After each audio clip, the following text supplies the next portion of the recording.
Bonjour à toutes et à tous. Je vous remercie d'être nombreux aujourd'hui pour ce webinaire qui porte sur la recherche, création, diffusion. Et votre présence massive reflète le slogan de cette session et de cette année assez exceptionnelle parce que ce slogan de l'UQAM qui est « Ensemble, de près ou de loin ».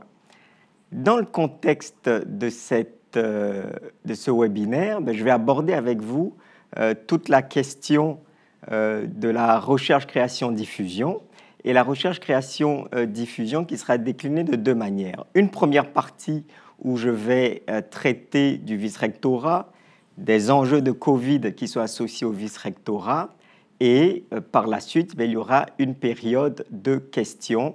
Vous nous envoyez plusieurs questions et j'ai eu le plaisir de les lire, d'essayer de répondre à ces questions-là. Ensemble, de près ou de loin, c'est de vous présenter le vice-rectorat.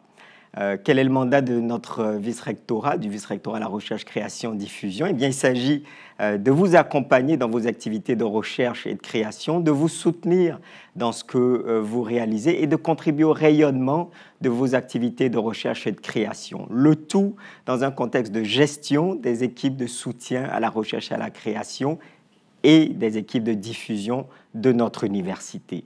Pour ce faire, je vais prendre quelques minutes pour vous présenter nos équipes et je parlerai de l'équipe restreinte du vice-rectorat, celle que j'appelle l'équipe choc, c'est-à-dire cette équipe qui m'accompagne au quotidien pour travailler sur les grandes ambitions que nous avons pour la recherche, la création et la diffusion. Donc vous avez Caroline Chartrand, cadre conseil, Sophie Valero, assistante, et nos deux conseillères EDI, équité, diversité, inclusion, Anne Beaulieu et Émilie Macot. Vous savez, la direction de l'université et l'UQAM est pleinement engagée dans les enjeux d'équité, diversité, inclusion. Nous sommes fermes dans notre lutte contre les discriminations, quelles qu'elles soient, et pour l'inclusion au sein de notre université à toutes les strates possibles. Et donc, nous pouvons compter sur ces deux personnes de référence qui travaillent avec nous tous les jours pour l'équité, l'inclusion et la diversité. Au-delà de l'équipe restreinte du vice-rectorat, vous avez toutes les équipes des services de soutien à la recherche, à la création. Et ces équipes, je les appellerai l'équipe du tonnerre, parce que ce sont des équipes qui travaillent quotidiennement, tous les jours, jour après jour, pour vous accompagner, pour vous aider, pour vous soutenir dans vos démarches. Vous avez le service aux collectivités, un service qui est spécifique à l'UQAM, qu'on retrouve et qui travaille sur les enjeux bien pertinents, le domaine communautaire, le domaine des femmes, le domaine syndical. Et avec les 8 employés du service aux collectivités, dont Marcel Simoneau est le directeur, il y a un accompagnement qui est effectué. Cet accompagnement par une équipe qui se qualifie elle-même de passionnée, je pense que vous retrouvez cette passion au sein de cette équipe qui fait des liens avec certains groupes, avec certaines communautés. Les partenariats se retrouvent aussi avec le service de soutien à l'innovation et du partenariat, donc le CEPSI, dirigé par Caroline Roger et son équipe qui vous accompagne dans les contrats de recherche, dans les contrats de subvention auprès du parapublic, du privé et du public. Et ces équipes-là sont en lien avec différents types d'organismes, aide aussi au contrat, à la propriété intellectuelle, vous pouvez trouver du soutien auprès du CEPSI. Je parlerai aussi du service de la recherche et de la création, dirigé par Jean-Pierre Richer, qui est un service qui vous accompagne au quotidien, en lien avec les facultés, dans le pré-octroi et dans le post-octroi de vos subventions que vous faites auprès des 3 conseils, auprès des FRQ, etc. Et ce sont ces services, c'est ce service aussi qui vous accompagne notamment dans la constitution de vos UBR. Il y a tout un ensemble de tâches réalisées par les 19 employés du SRC qui, je vous dirais, je les ai rencontrés, qui sont des employés qui aiment la flamboyance, si je peux m'exprimer ainsi. Et autre service, et non le moindre, le service des animaleries, dirigé par Manon Saint-Germain. Vous savez, à l'UQAM, nous avons des souris, des rats, des animaux qui nous accompagnent aussi régulièrement pour les besoins, notamment dans certains départements spécifiques de chimie, de sciences biologie. Et donc, cette équipe aussi du service des animaleries est à votre service. Et nous avons ensuite les centres de diffusion, le cœur des sciences, la galerie de l'UQAM, le centre de design qui sont et qui contribuent au rayonnement de notre institution. Et je voudrais que, vous savez, aujourd'hui nous sommes au lendemain de l'annonce du gouvernement de la fermeture, notamment de certaines... nous sommes en zone rouge, si je peux dire les choses ainsi. Il y a eu des décisions qui ont été prises. Et les centres de diffusion de l'UQAM sont toujours actifs à distance. Donc, vous pouvez très bien, sur les sites web, participer aux activités de ces centres-là. Aucune présence physique, bien sûr, mais par le biais de la technologie, eh bien, vous pouvez voir tout ce qui est fait comme contribution de ces centres au sein de notre université, qui contribue au rayonnement aussi de l'UQAM à l'extérieur de nos murs. Les centres de diffusion jouent un rôle extrêmement important, soit comme centre culturel, soit comme lieu de diffusion de l'art contemporain, ou soit comme centre de design architectural, design de mode. Bref, je vous invite à vous investir, en tout cas participer aux activités de ces centres-là. En ce moment, contexte de Covid, ce n'est pas évident. J'aurais bien aimé vous rencontrer en présentiel. Ce n'est pas le cas. Nous avons une nouvelle réalité. Mais dans cette nouvelle réalité, la recherche et la création continuent. La recherche et la création continuent et nous sommes là pour vous soutenir. Nous vous soutenons de différentes manières. Premièrement, autour du financement de la recherche et de la création. Le financement des chercheuses, chercheurs, des créatrices, créateurs est une des priorités de notre institution. Et depuis le mois de mars, eh bien, toute l'équipe s'est dépensée sans compter pour faire des représentations auprès des organismes subventionnaires pour permettre de maintenir ou de prolonger certaines subventions, parfois avec financement, d'autres fois sans financement. Il y a différentes modalités aussi de soutien qui ont été octroyées par les organismes. Il y a par exemple le Fonds d'urgence de continuité de la recherche au Canada, où nous sommes passés au niveau de l'UQAM à 2 étapes, il en reste 3. En fait, ce fonds d'urgence, eh bien, c'est un fonds que les organismes donnent directement aux chercheuses et chercheurs, qui permettent, s'ils ont eu des pertes en termes de financement de la recherche, de pouvoir le réaliser. Mais bien sûr, ce sont des financements qui sont de sources non gouvernementales. Et les chercheurs concernés, les chercheuses concernées ont été ciblés, ont été identifiés et le financement est arrivé. D'autres chercheurs ont été contactés et chercheuses ont été contactés directement par les organismes subventionnaires. Et là, eh bien, vous avez aussi eu des courriels pendant cet été. Les activités de recherche continuent sur le campus. Vous savez, vous avez reçu aussi le courriel de la direction, de la rectrice. Eh bien, le mode où le télétravail est encouragé. Mais vous pouvez aussi venir sur le campus. Venir sur le campus grâce à votre carte accès UQAM, donc vous le présentez aux agents de sécurité, ils vous permettent de venir sur le campus. Et c'est la même chose aussi pour vos invités qui peuvent venir grâce à ce que vous décidiez de les inscrire par le biais du formulaire JIRA disponible en ligne. Et bien sûr, je le répète, avec le contexte actuel, le télétravail est encouragé. Si vous pouvez faire vos activités de recherche à distance, eh bien, c'est le moment de le faire. J'ai parlé tantôt des activités des centres de diffusion, et oui, elles continuent avec des expositions virtuelles, mais je voudrais aussi vous parler des lignes directrices pour les projets de recherche avec les êtres humains. Nous avons reçu plusieurs demandes des départements, plusieurs demandes de collègues qui nous ont dit qu'est-ce qu'on peut faire en termes de recherche avec les êtres humains.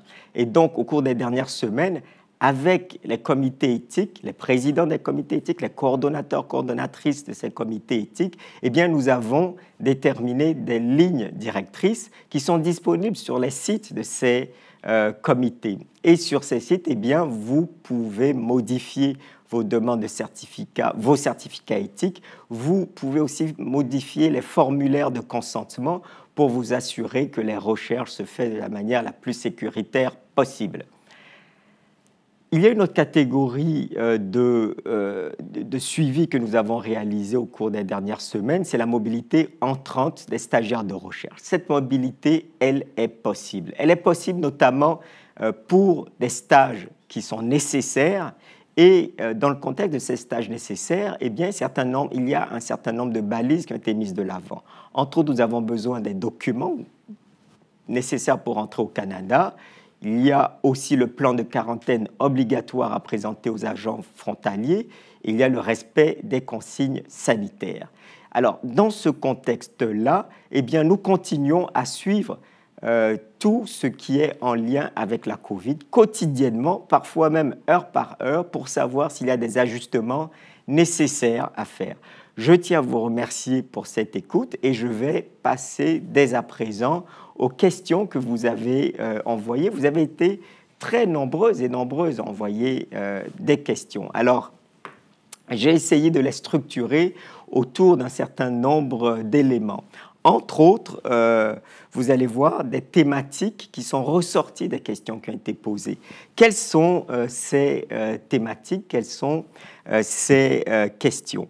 Je vous dirais qu'il y a une première thématique qui porte sur le soutien administratif et à la recherche. Alors, permettez-moi de regarder vos questions sur mon ordinateur. Il y a une question sur les UBR. Entre autres, on se demandait, la personne se demandait si pourquoi est-ce qu'à chaque nouvelle UBR, ou plutôt pourquoi à chaque nouveau mandat, il faut qu'on crée un nouvel UBR. Écoutez, je vous dirais que c'est tout à fait normal qu'on crée un nouvel UBR parce que nous sommes régis par la reddition de comptes. Pour qu'on puisse avoir une traçabilité des dépenses qui sont réalisées et savoir à quoi correspondent ces dépenses, eh bien, nous sommes tenus effectivement de créer ces UBR et c'est nécessaire, si je peux m'exprimer ainsi. Une autre question concernant le soutien administratif et de recherche. Un centre n'a plus nécessairement les moyens d'engager une ou un secrétaire scientifique à temps plein. Donc, les enjeux ici, c'est les invitations de collègues, c'est les post-docs, c'est les boursiers étudiants, les bourses étudiantes, la commande de matériel. Et selon le ou la collègue qui a posé cette question, eh bien, ce sont du temps qui est important pour les chercheurs et les chercheurs n'ont pas nécessairement le temps de répondre à tout ce qui est chronophage. Et la personne nous dit ou me dit que la faculté des sciences a mis en place un projet pilote pour partager une ressource secrétariale. Et le problème avec ce partage-là, ce qui est mis de l'avant ici, c'est que la personne a toute une expérience, mais si elle part, eh bien, il y a une perte d'expertise, une perte de connaissances ici.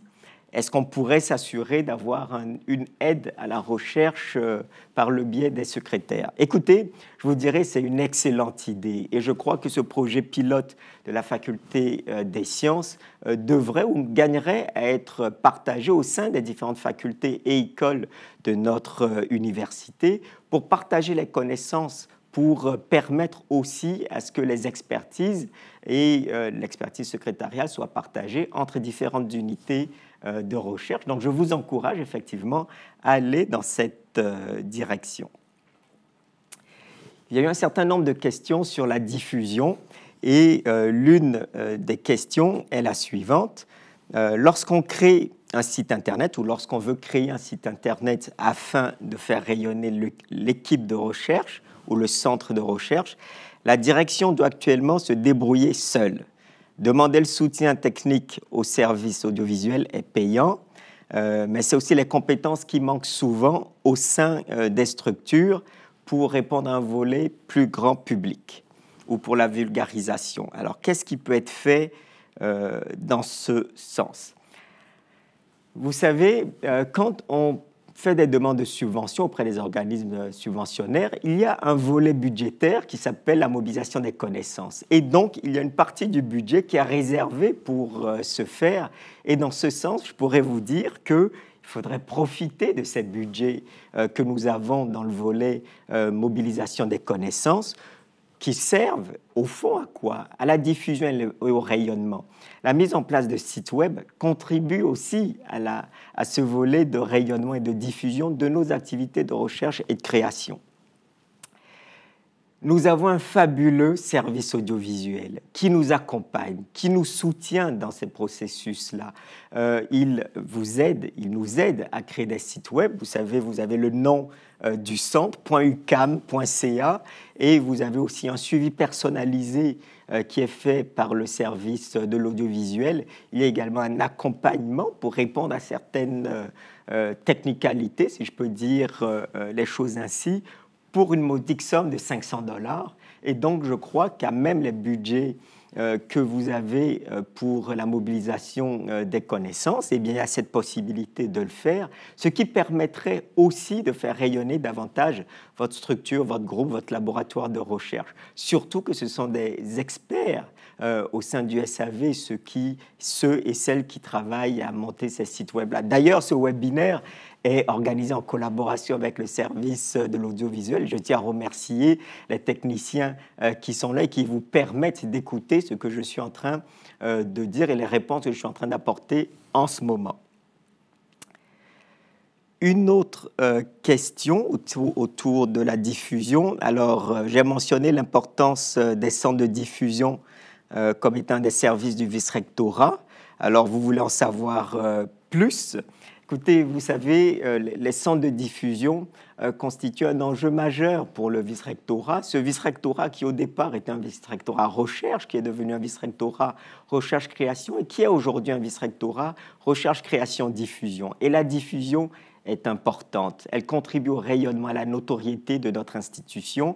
Et comme je vous l'ai mentionné, les 4 centres de diffusion que nous avons au sein de notre université nous permettent d'être en lien avec le grand public, permettent à l'université d'être reconnue également. Et donc, nous travaillons en collaboration avec ces centres de diffusion qui sont pleinement impliqués au sein du vice-rectorat.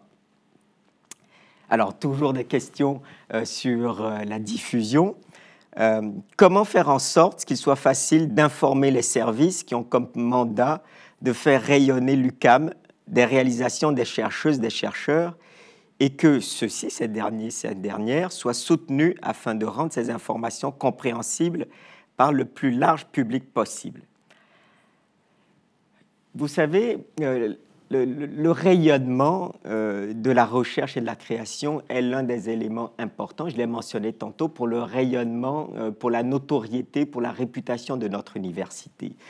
Comme nouveau vice-recteur à la recherche, création, diffusion, cette dimension de rayonnement me tient à cœur. Vous savez, j'ai pas eu le temps d'un peu parler de moi, mais j'ai une expertise en communication qui peut-être peut contribuer à ce rayonnement de notre institution. Mais de manière générale, je vous dirais que notre institution est très présente à l'externe, très présente dans les milieux, très présente dans les médias. Je vais vous donner un exemple. En contexte de Covid, bien sûr, si vous saviez le nombre de collègues qui ont été interviewés, qui sont présents dans les médias, je ne vais pas les citer tous, mais ils sont extrêmement présents dans les médias. Nous avons également eu un certain nombre de financements en lien avec la COVID-19, qui montre, si je puis m'exprimer ainsi, toute l'expertise ou la reconnaissance du rayonnement de nos chercheurs en dehors de l'institution. Et dans ce sens, eh bien, la portée de ce que nous faisons, elle est immense. L'UQAM étant reconnu pour l'impact social, sociétal de ses recherches, eh bien, ce rayonnement, il est présent et nous allons continuer à travailler ensemble autour de ces questions-là. Vous savez, les unités du vice-rectorat de la recherche, de la création et de la diffusion et le service des communications travaillent ensemble. Depuis plusieurs années, se voient régulièrement pour réfléchir sur les plans d'action associés à la recherche, à la création et aux modalités de diffusion de celle-ci. Donc, et d'ailleurs, j'ai aussi rencontré à mon entrée en poste la directrice du service des communications pour renforcer ces liens qui étaient déjà présents avec le service des communications pour déployer encore plus le rayonnement de notre institution. Vous pouvez également compter sur les agents d'information et de communication présents au sein des facultés et des écoles, qui sont en lien directement avec les chercheurs, avec les employés aussi des différents centres et laboratoires de recherche de l'institution.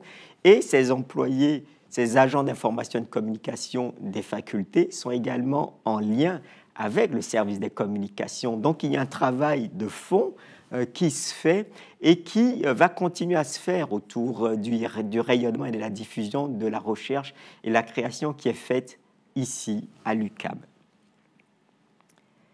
Alors, il y a également des questions qui ont été posées sur les données de recherche et sur les espaces de recherche. Alors, concernant les données de recherche, eh bien, qu'est-ce que je pense du partage de nos ressources informatiques de recherche et de leur entretien et soutien, parce que ça prend beaucoup de temps pour les chercheuses-chercheurs et pour les ressources des équipes.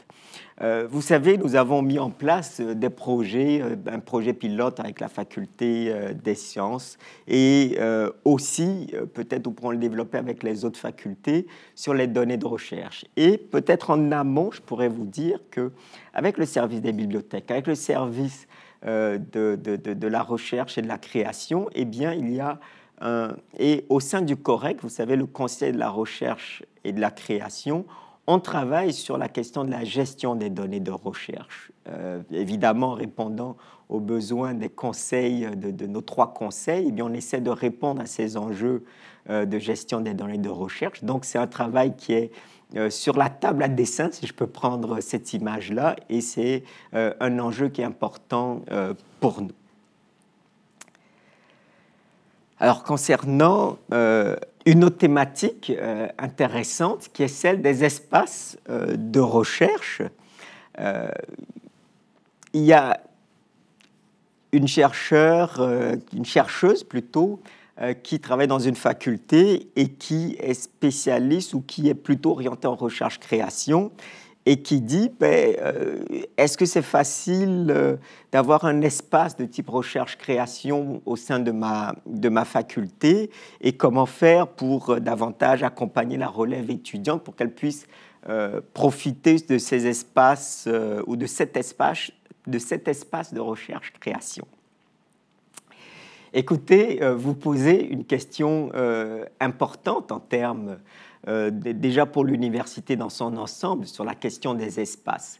On sait très bien que c'est une question préoccupante pour les collègues, pour les employés aussi de l'université, pour la collectivité, la communauté tout entière, les étudiants également, cette question des espaces. Je pourrais vous dire qu'au niveau de la direction, nous travaillons fort concernant cette question des espaces, ces enjeux d'espace qui nous préoccupent au sein de l'équipe de direction de l'université. Parallèlement, je voudrais vous rappeler aussi, peut-être au cas où vous ne le sauriez pas, que nous avons une politique 39 sur l'attribution et l'utilisation des locaux de l'université. Cette politique renvoie, ou la gestion des espaces, eh bien, ce sont les facultés qui en sont responsables. Bien évidemment, moi, je vous encourage dans tous les départements, dans les unités, à discuter avec vos directions de département, à discuter aussi avec vos doyennes, vos doyens, pour pouvoir réfléchir ou trouver une solution à ces questions importantes que sont les espaces. Parce que, effectivement, c'est prioritaire pour la recherche aussi et pour la création. Alors, merci pour cette belle question qui a été posée. Peut-être une autre thématique que je pourrais aborder avec vous dans les questions, c'est la recherche avec les humains. Je pense que dans le laïus de départ que j'ai fait, j'ai beaucoup parlé de la recherche avec les êtres humains. Il y a une question que je trouve très intéressante, très belle, si je peux dire les choses ainsi. Est-ce que la collecte de données par des entretiens en présentiel sera bientôt autorisée? Et la personne qui pose la question dit que ce ne sont pas tous les projets étudiants qui sont en collecte dans des régions catégorisées rouges. Et peut-être je vais partager avec vous ce qui a été mentionné, que c'est un peu étrange parce que jusqu'à tout récemment, les citoyens pouvaient aller dans des restaurants, dans des bars, pouvaient avoir une vie sociale, mais que les étudiants ne pouvaient pas rencontrer des citoyens pour mener leurs recherches. Mais peut-être que je pourrais apporter un certain nombre de précisions quant à cette question. Vous savez, depuis le mois de juin, la recherche est ouverte à l'UQAM. C'est possible de réaliser des activités de recherche. Bien sûr, au mois de juin, et comme aujourd'hui aussi, nous disons que si cette recherche peut être faite à distance, eh bien, c'est possible de la réaliser à distance. Nous avons rédigé les lignes directrices avec les comités d'éthique de la recherche.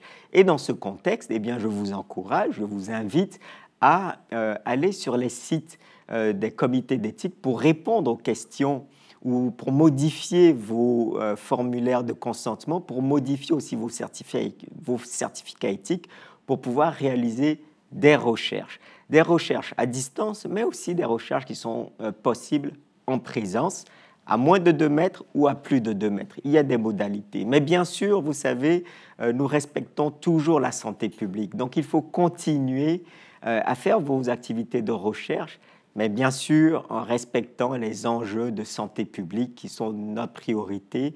Et c'est l'ambition de l'institution que de respecter ces questions-là. Mais nous continuons à être régulièrement en contact avec la santé publique, avec les instances, mais les lignes directrices sont très claires et je vous invite à les lire.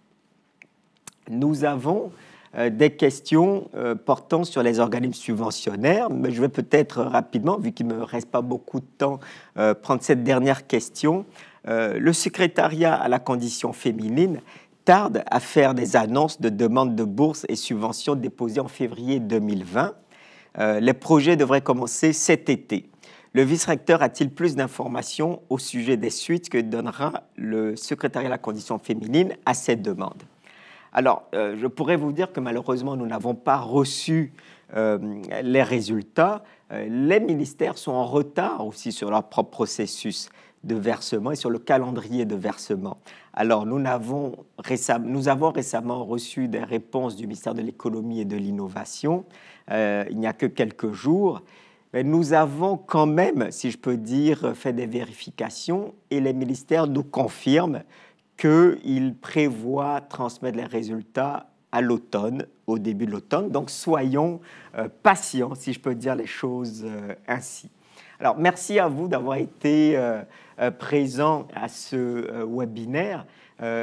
Nous avons reçu plusieurs questions. J'imagine que des questions étaient également posées dans le chat. Nous prendrons du temps pour répondre à l'ensemble de ces questions au cours des prochains jours. Et je voudrais peut-être en profiter pour vous dire que, pour remercier, si je peux dire, les 2 interprètes qui sont parmi nous aujourd'hui. Vous avez principalement vu Madame Lynne Larivière et puis aussi présent Monsieur Yves Duplessis, qui ont effectué cette traduction en LSQ, donc je tiens à les remercier. Je tiens aussi à remercier l'équipe du SAV ici présente, ainsi que l'équipe du service des communications pour cette préparation au webinaire. Et je vous invite à communiquer vos commentaires toujours par le biais du webinaire. Et bien évidemment, je vous invite au prochain webinaire qui sera fait par mon collègue Louis Baron, le vice-recteur au développement humain et organisationnel, le 16 octobre prochain. Je vous remercie d'avoir été si nombreux aujourd'hui à me rencontrer, en tout cas à m'écouter, à avoir posé vos questions. Et on continue ensemble, de près ou de loin.